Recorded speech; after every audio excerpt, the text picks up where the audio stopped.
2:47 p.m., St. Catherine's Medical Center break room. Your hair is a health violation. Don't move. Dr. Marcus Wellington grips Maxine Waters' chin, tilting her head back.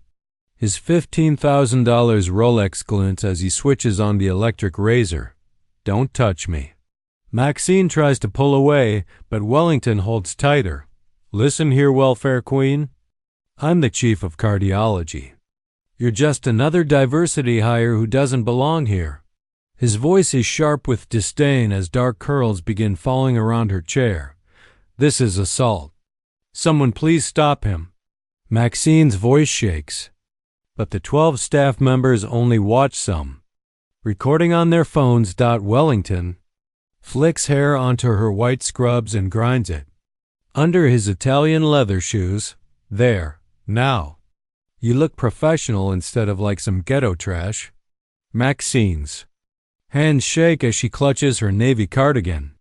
A small platinum pin sits under her hospital badge. Have you ever seen injustice so blatant it makes your blood boil? At 2:45 p.m. Maxine had entered quietly, carrying a simple lunch container. The break room hummed with casual conversation until Dr. Wellington interrupted. So, this diversity hire walks into the EA, he announced to nearby residents. Claims she's qualified for trauma surgery.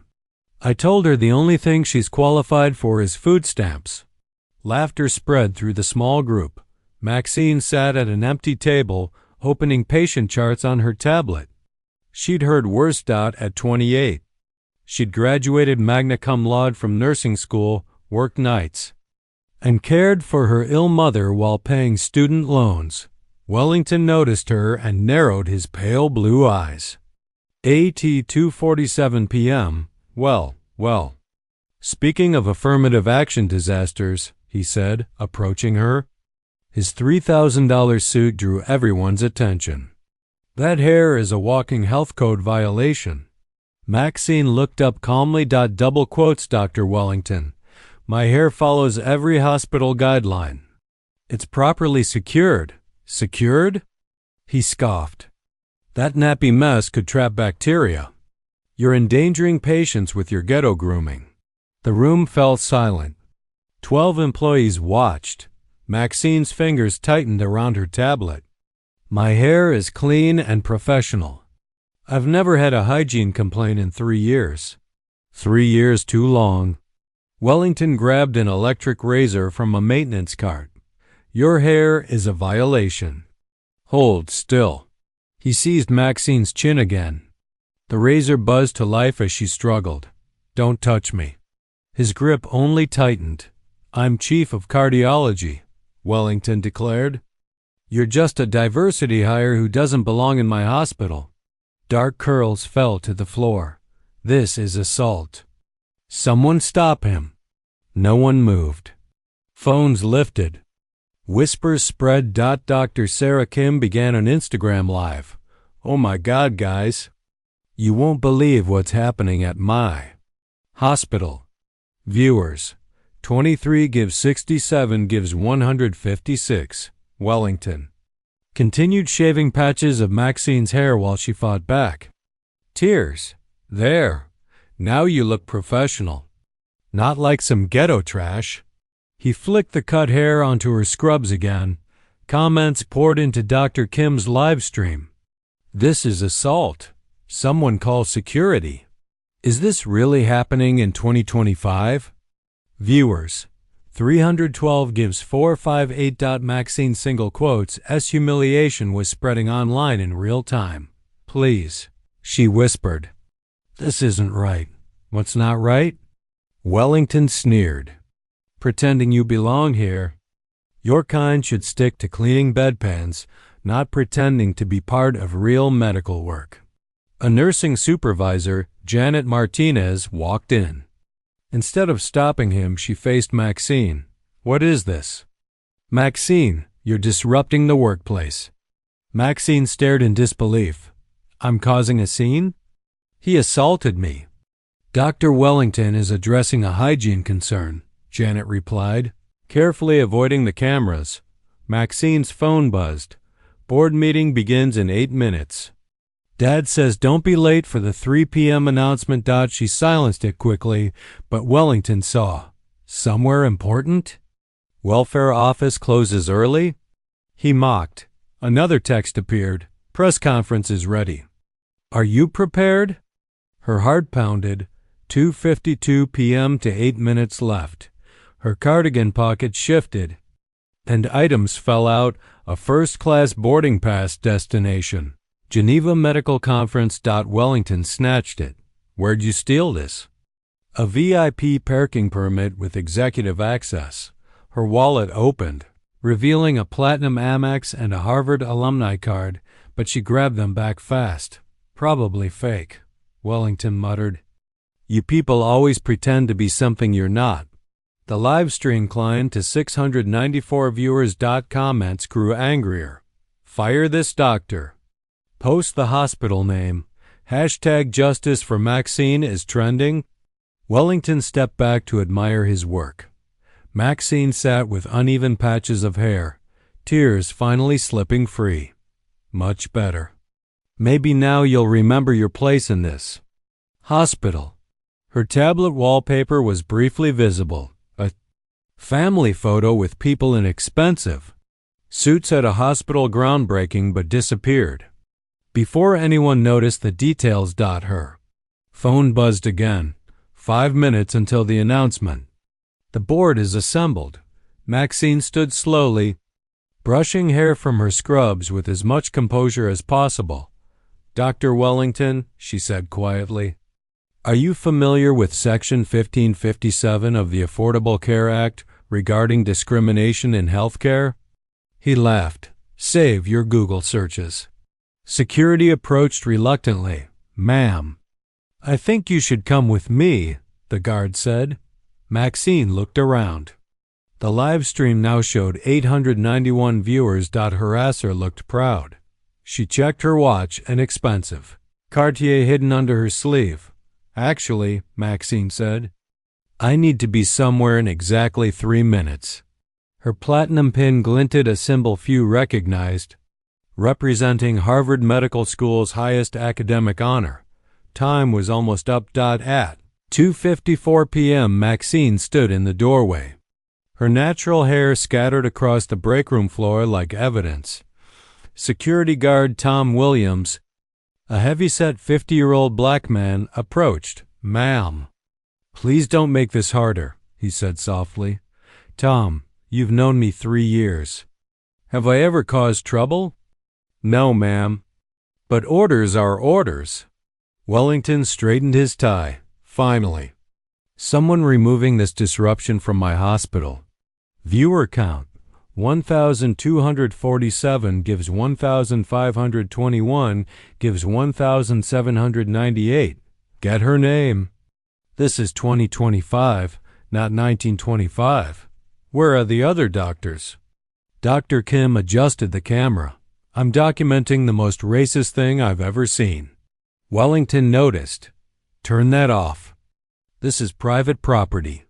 This is a public space, Dr. Kim replied. I'm allowed to record.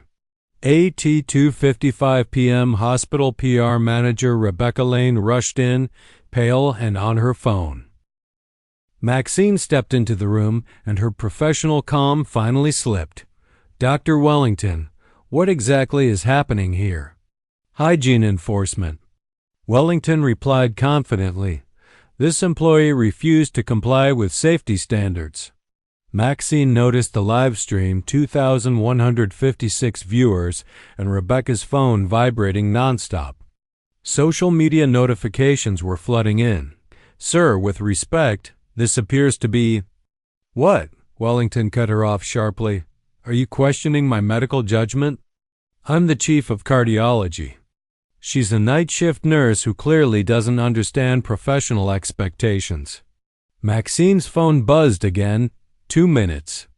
Reporters were already asking questions. She typed a quick reply. Almost ready. Wellington noticed her texting. Still pretending you matter?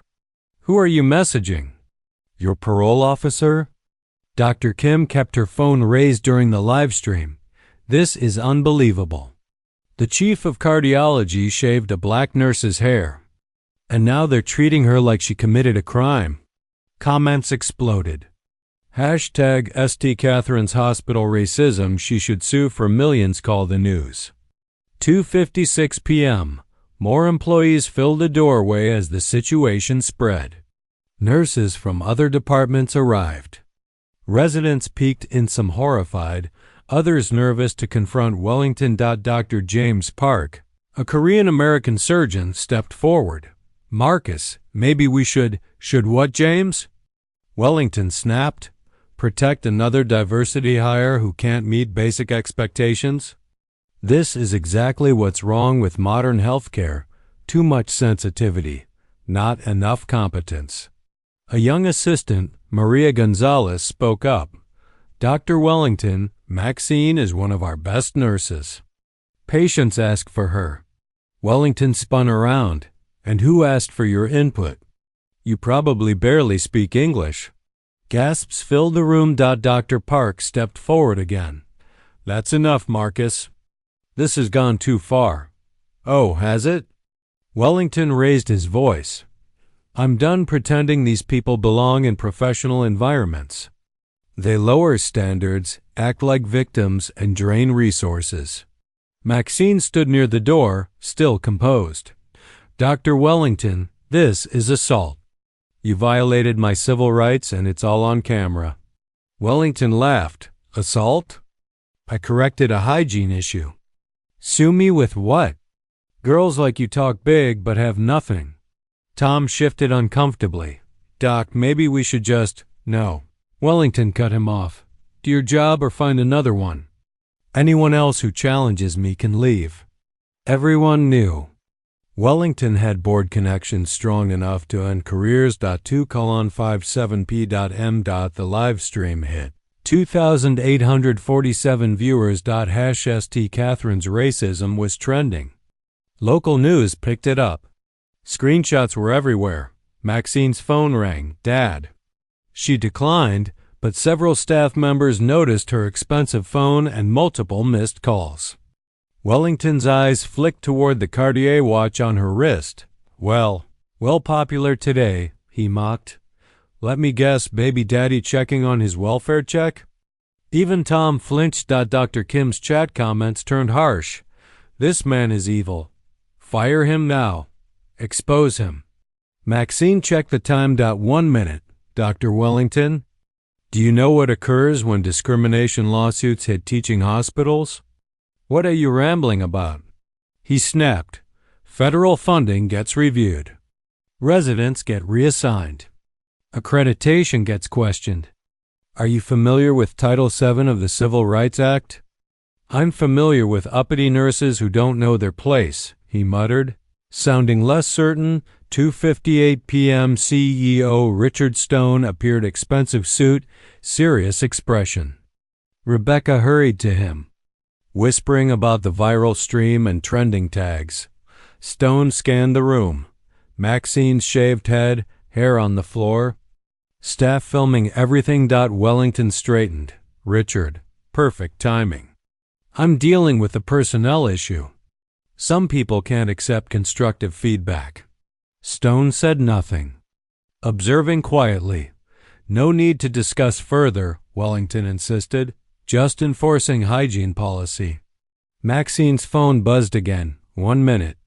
Everyone's waiting. She texted back. On my way. Who are you even texting? Wellington mocked. No one important. AT 2:59 p.m. The live stream reached 3,412 viewers. Someone posted the hospital's phone number and board members' names. Tom whispered, last chance. Please just come peacefully. Maxine gave him a gentle look. You're a good man. Tom, you're just following orders, but some orders are wrong. Wellington stepped closer. Listen carefully, welfare queen. Leave now with dignity, or I'll end your entire career. No hospital in this city will hire you again. Are you threatening me? Maxine asked. I'm explaining reality, Wellington barked. I have influence. 30 years of connections. You have nothing but attitude. 8:2:59 p.m. Maxine's phone rang. She answered on speaker. "Maxine, sweetheart, where are you?" The voice was calm, authoritative, refined. "I'm handling something, Dad. I'll be right there." "Dad?" Wellington laughed. "Really? Some fake daddy calling to save you? What's next claiming your royalty?" Her father continued, "The board is assembled. The press conference begins in 30 seconds. We cannot introduce the new hospital director without you." Silence fell. Wellington went pale. Maxine smiled for the first time. "Actually, Dr. Wellington, it's time you met my father." She walked toward the exit. Tom moved aside. "And Dr. Wellington," she added, "when someone says they'll be somewhere in 3 minutes, ask where they're going." The live stream hit 4,127 viewers as she headed to the elevator. Behind her, Wellington stood frozen. The razor dropped from his hand. At 3 p.m. Maxine entered the executive suite. Marble floors, city views, a long mahogany table with the hospital's board. At the head sat Chairman Robert Waters. Her father, distinguished, composed, a suit worth thousands. He addressed the board. "Ladies and gentlemen, this is our new hospital director, my daughter, Dr. Maxine Waters." Board members stared. Surprised but silent, Maxine sat, opened her portfolio, and began, before the press conference, "I need to review an incident that occurred downstairs." She displayed the still active live stream. Over 8,000 viewers. 20 minutes ago, Dr. Marcus Wellington, our chief of cardiology, assaulted me, shaved my hair without consent, and made racist remarks. The entire event is now viral. At 3:01 p.m. back downstairs, Wellington stood motionless. "Did she just say, hospital director?" He whispered. CEO Stone entered. "Marcus, come with me." Wellington followed, trembling. Tom shook his head. 3 years she worked here. Never acted above anyone. At 3:02 p.m. Maxine continued presenting. "This incident is causing major reputational damage. Real-time analytics displayed. Twitter, 47,000 tweets under hashtag #STCatherine's racism. Instagram, 15,000 posts. TikTok, 23,000. Shares in 20 minutes. Facebook, 156 news. Articles. Google rating dropped from 4.2 to 1.8 stars. 847 phone calls. 90% demanding Wellington's removal. Board member Patricia Westbrook asked, "What do you recommend?" Maxine answered calmly, "Wellington committed assault, battery, and violated civil rights laws. But this highlights deeper systemic problems." She showed staffing statistics. Physicians, 78%, white male 12%, white female 7%, Asian 3%, Black Hispanic. Nursing leadership also lacked diversity. Chairman Waters nodded. "What's your solution?" "Full overhaul of hiring, promotion, and discipline. Zero tolerance for discrimination, mandatory bias training, and immediate termination of Dr. Wellington." At 3:03 p.m. Dr. Stone faced Wellington. "In 30 years, I've never seen something this damaging. Do you understand what you've done?" "I didn't know who she was," Wellington whispered. "That's the problem." Stone snapped. "It shouldn't matter who she is. You humiliated an employee on camera." Wellington's voice cracked. "My career, my reputation." Stone replied, "You should have thought about that before targeting someone based on race." At 3:04 p.m. Maxine outlined her plan. Phase 1, immediate. Response: terminate Wellington public apology. Press conference on reform's $50,000 diversity scholarship. A board member asked, "What about legal consequences?" "I won't file personal charges," Maxine said, "but we must fully cooperate with federal investigators." She moved to the next slide. At 3:05 p.m., word of Maxine's new role spread quickly. Staff whispered in small groups, amazed. Maxine Waters is the new director? The same nurse who helped me with charts? She never acted superior. Wellington had underestimated her. Dr. Kim continued streaming to over 12,000 viewers. This is incredible. The nurse he attacked is the board chairman's daughter. She's becoming hospital director. Comments exploded. Best plot twist ever. Justice served. She played the long game. Wellington has finished AT. 3:06 p.m. Maxine concluded Phase 3, long term. Systemic change. Partnerships with historically Black colleges for recruitment mentorship programs for underrepresented medical students, community health initiatives for underserved populations, annual diversity and inclusion. Audit by external firm goal, 40%. Leadership diversity within 3 years. Chairman Robert Waters looked around. All in favor of Maxine's comprehensive plan? 12 hands raised unanimously. Motion passed. Maxine stood, shaved head held high, quiet dignity radiating. Thank you. Shall we address the press? At 3:07 p.m., Maxine walked toward the window overlooking the hospital entrance. Below, news vans and protesters had gathered. Holding signs, "Justice for Maxine, fire racist doctors," she received a text from Tom Williams. "Dr. Waters, we're all proud of you." He finally got what he deserved. Maxine smiled, touched her shaved scalp gently. "Dad, I'm ready to face the cameras." Chairman Waters joined her. "Are you sure after everything today?" Maxine's voice was steady. "This isn't about me. It's about preventing this from happening to anyone else. I've been preparing for this moment my entire life." At 3:08 p.m., Maxine entered the main lobby. Now a media scene. 7 news vans lined the circular drive. Reporters from Channel 4, Channel 7, CNN pushed forward. Protesters chanted outside lobby. Marble floors echoed with cameras and questions. Maxine walked calmly through the chaos. Navy cardigan over scrubs, shaved head held high. Her modest appearance contrasted with her new authority. Reporters shouted, "Dr. Waters! Dr. Waters!" She approached the podium. Rebecca Lane handed her the microphone, hands trembling. "Ladies and gentlemen," Maxine began, her voice clear, "my name is Dr. Maxine Waters. As of today, I am the new hospital director of St. Catherine's Medical Center." At 3:10 p.m., Wellington sat across from Dr. Stone, who held his termination letter. "Marcus, effective immediately, you are relieved of all duties as chief of cardiology.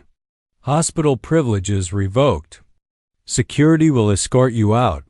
Wellington read the charges. Hands shaking. Assault and battery of a hospital employee, violation of Civil Rights Act.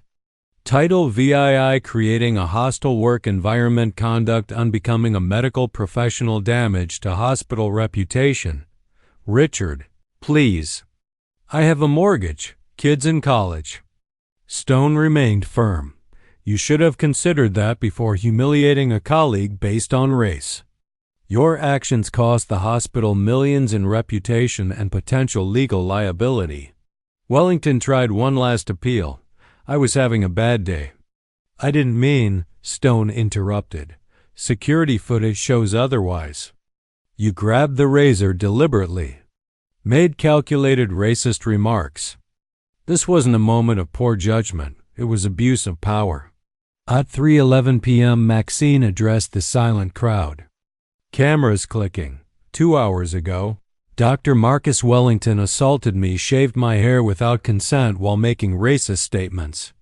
The attack was witnessed by over 30 staff members and broadcast live. She paused.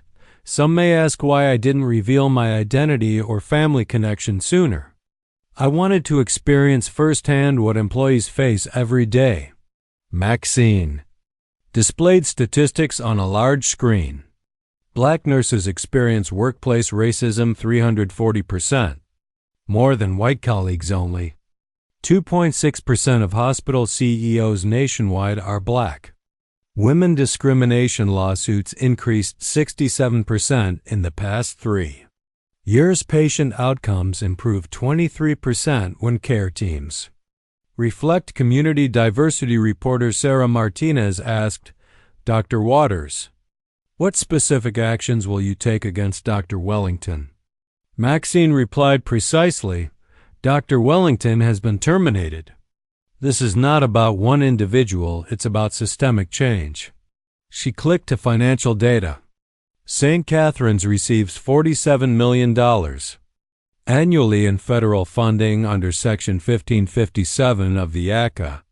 Federally funded hospitals cannot discriminate based on race, color, or national origin. Violations can result in complete loss of federal support. Reporters murmured at the financial implications. At 3:13 p.m. Wellington sat watching Maxine's press conference on a small screen. Face ashen. Security Chief Dave Torres approached with a box of Wellington's belongings. "Dr. Wellington, I need your ID, parking pass, and office keys." Wellington removed them slowly, hands trembling. "The weight of my reputation. It's gone." Torres remained professional but firm. "I saw the video. What you did was wrong. My daughter's a nurse. If someone treated her like that, I'd want them gone." 2. Wellington stared at his old hospital ID photo, confident then.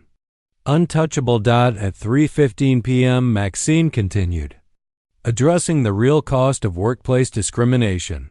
Staff turnover among nurses of color, 67%, versus 23% for white nurses. Replacement and training costs, $890. Discrimination lawsuit settlements, $2.30 million. Decreased patient satisfaction and performance bonuses lost, $1.2 to $2 million. Total annual cost, $4.40 million. The numbers resonated through the room. Board members nodded gravely. At 3:17 p.m. Maintenance staff removed Wellington's nameplate. His degrees, awards, and photos were packed into boxes. Jennifer, his secretary, had witnessed years of discrimination but stayed silent out of fear. 15 years. Gone in one afternoon, she whispered. Dr. Park appeared. "Jennifer, how are you holding up?" Tears threatened her eyes. "I should have reported him years ago. I kept records of racist jokes and comments but was too scared." Dr. Park sat beside her. "It's not too late. Dr. Waters will want to see those records. You can still do the right thing." At 3:18 p.m. Maxine outlined her final phase. Reshaping the hospital. Phase Zone Zero Tolerance Policy. First offense equals suspension. Second equals termination. Anonymous reporting system with external oversight. $100,000 emergency fund for affected employees. Independent civil rights audit starting next week. Phase 240% diversity in management within 18 months. Partnership with Howard University Medical School for recruitment. Mandatory 60-hour annual bias training. Non-completion equals termination. Patient advocacy program in 8 languages. Phase 3 monthly public diversity reports. Community Oversight Board with enforcement powers. $2 million annual investment in underserved community health. Personal liability for supervisors ignoring discrimination channel. 4 anchor Robert Hayes asked, "Some physicians might resist these changes. How will you enforce compliance?" Maxine's response was firm. "Any physician who cannot treat colleagues and patients with dignity, regardless of race, has no place in modern medicine. They're welcome to find employment elsewhere." At 3:20 p.m. Wellington walked to his BMW with a single box, accompanied by Tom Williams. Tom said quietly, "For what it's worth, I hope you learn from this. Wellington looked back at the hospital, where Maxine was addressing the press. "Tom," he said hollowly, 30 years to build, 30 minutes to lose it all." He drove away, leaving behind not just his job, but his professional identity. At 3:22 p.m. Maxine addressed the crowd. "To every healthcare worker, you deserve dignity and respect. To patients, you deserve care from professionals who see your humanity first. To anyone abusing power, the era of silence is over." The live stream reached 47,000 viewers. Maya Protocol trended nationwide. Maxine walked back toward the elevator, modest cardigan and scrubs contrasting with the executive authority she had displayed. Her reflection revealed a woman transforming personal humiliation into institutional change. 1 week later, 3:15 p.m. Maxine stood in her new corner office. Formerly Wellington's, mahogany desk now held patient satisfaction reports and diversity plans instead of trophies and journals. Her assistant knocked. "Dr. Waters, you have the termination hearing results." Maxine opened the envelope. "Employment terminated for cause medical privileges permanently revoked at St. Catherine's referred to State Board for license. Review banned from all hospital premises, no severance or benefits. Public apology required for neutral reference." She set it aside. This was justice, not revenge. At 3:20 p.m. the break room was transformed. A plaque now read, "Maya's Protocol, Zero Tolerance for Discrimination, implemented." March 15, 2025. Staff gathered around new diversity training materials. Tom Williams, now Director of Workplace Safety, led the session. This anonymous reporting app goes live today. Any incident is investigated within 24 hours by external auditors. Dr. Kim asked, "What if someone files a false report?" Tom answered, "Same consequences as discrimination, suspension pending investigation. We protect victims and prevent system abuse." Maria Gonzalez stood. "I filed 3 reports this week. 3 doctors made inappropriate comments. All 3 are now in mandatory sensitivity training." Applause filled the room. Staff finally felt empowered to speak truth to power. At 3:25 to 3:30 p.m. Dr. James Park and other physicians reviewed the 60-hour bias training, covering unconscious bias, cultural competency, legal consequences of discrimination, patient advocacy. Dr. Robert Hayes complained, 60 hours seems excessive. Dr. Park replied firmly, "What's excessive is watching a colleague get assaulted while doing nothing. I'll never forgive myself for that cowardice." Dr. Janet Martinez, nursing supervisor who initially sided with Wellington, entered quietly. "I want to apologize publicly. I failed Maya and every nurse of color. I'm working to do better." The room fell silent. Public accountability was now the standard at St. Catherine's. At 3:35 to 3:40 p.m., Maxine visited patients, something Wellington never did. In room 314, she spoke with Mrs. Eleanor Washington, recovering from heart surgery. "How are you feeling today?" Maxine asked, taking her hand. Mrs. Washington smiled. "You're the doctor from the news. The one who stood up to that racist man." "I'm the new hospital director." "How has your care been?" "For the first time in 20 years, Mrs. Washington replied. Nurses smile when they see me. Doctors explain things clearly, and I feel genuinely cared for." Maxine's throat tightened. This was why the fight mattered. 3:40 p.m. Wellington's suburban home. Marcus Wellington sat in an empty house. His family was away, partnerships dissolved, media attention faded. His phone rang. Dr. Richard Stone. "Marcus, the State Medical Board completed their review. Your license is suspended for at least 2 years with required bias training, community service, and psychological evaluation." Reinstatement isn't guaranteed. At 45, his career was effectively over. "Richard," Marcus admitted, "I see that Dr. Waters is remarkable. Maybe this had to happen." A pause. Maxine acknowledged the comment, but no satisfaction, only accountability. At 3:45 p.m. Maxine addressed 200 staff members at an all-hands meeting. A banner read, "St. Catherine's, Excellence Through Equity. 1 week into transformation, here's what we've accomplished." *** 23 discrimination reports filed and investigated 8. Physicians completed accelerated bias. Training 5 supervisors removed from management roles 3. Partnerships with minority-serving medical schools anonymous reporting system. 98% staff participation systemic reform. Chief Diversity Officer hired. Dr. Patricia Williams Community Oversight Board established with enforcement. Powers $2.1 million allocated for bias reduction. Programs 127 hospitals nationwide. Requesting consultation on Maya's protocol. Federal recognition as Model Institution for Healthcare Equity. Dr. Park asked, "How do we measure long-term success?" Maxine responded, 3 key metrics.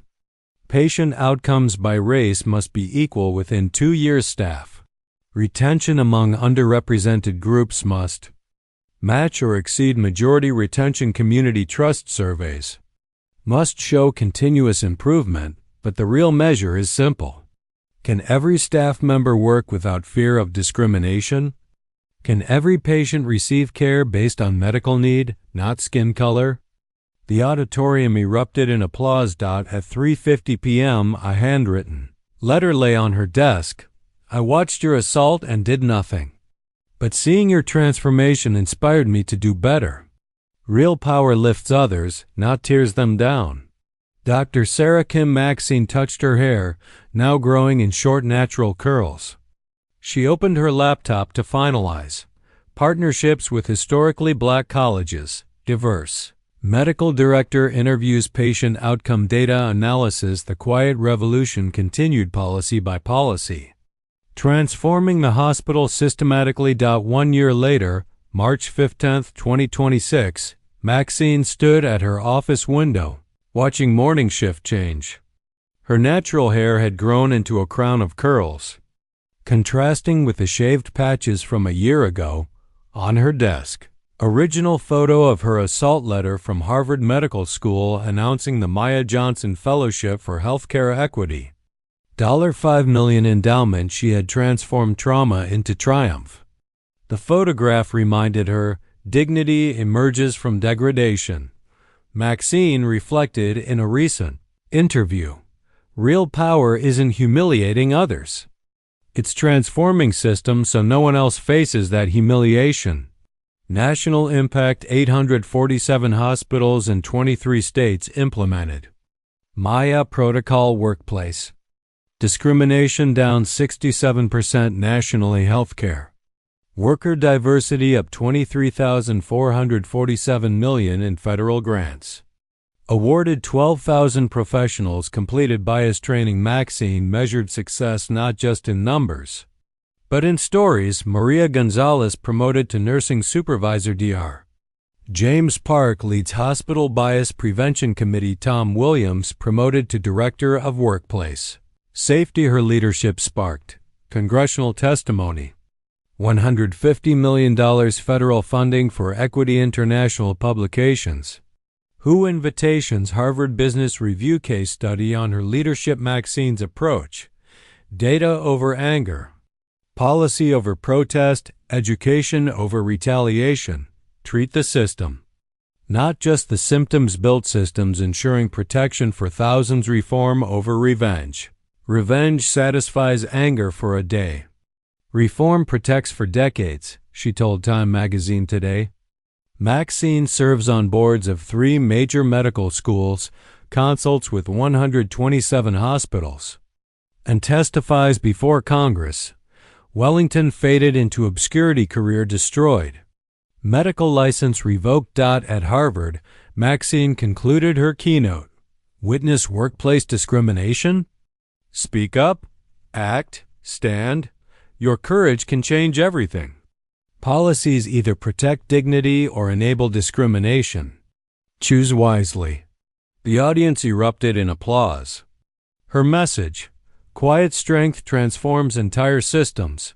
If Maxine's story inspired you, share this video with 3 colleagues. Subscribe to Blacktail. Stories for more accounts of heroes creating extraordinary change through intelligence, dignity, and determination. Together, dignity can win over discrimination every time.